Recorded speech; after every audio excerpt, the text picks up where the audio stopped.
जय श्री राम दोस्तों। आज मैं आपको धनतेरस की कहानी सुनाने जा रही हूँ। भारत त्योहारों का देश है। विभिन्न त्योहार पर अलग अलग पौराणिक कथाएं प्रचलित है।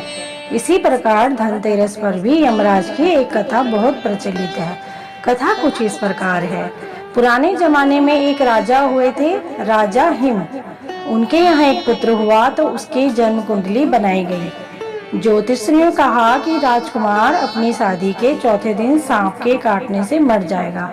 इस पर राजा चिंतित रहने लगे। जब राजकुमार की उम्र 16 साल की हुई तो उसकी शादी एक सुंदर, सुशील और समझदार राजकुमारी से कर दी गई। राजकुमारी माँ लक्ष्मी की बड़ी भक्त थी। राजकुमारी को भी अपने पति पर आने वाली विपत्ति के विषय में पता चल गया। राजकुमारी काफी दृढ़ इच्छा शक्ति वाली थी। उसने चौथे दिन का इंतजार पूरी तैयारी के साथ किया।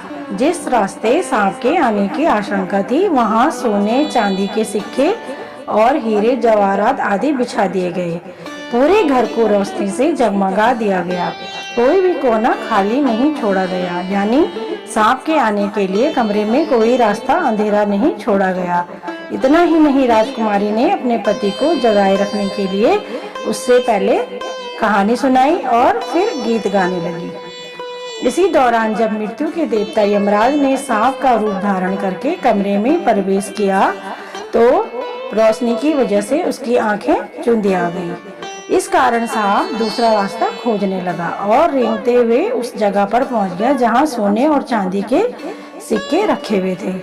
डसने का मौका न मिलता देख विषधर भी वहीं कुंडली मारकर बैठ गया और राजकुमारी के गाने सुनने लगा।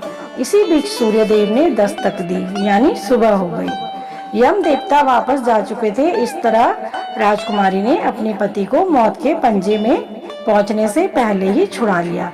यह घटना जिस दिन घटी थी वह धनतेरस का दिन था, इसलिए इस दिन यम दीपदान भी कहते हैं। भक्तजन इसी कारण धनतेरस की पूरी रात रोशनी करते हैं। तो भक्तों, कैसी लगी आपको यह कहानी? अगर अच्छी लगी हो तो सब्सक्राइब करना, लाइक करना, कमेंट करके बताना। जय श्री राम दोस्तों।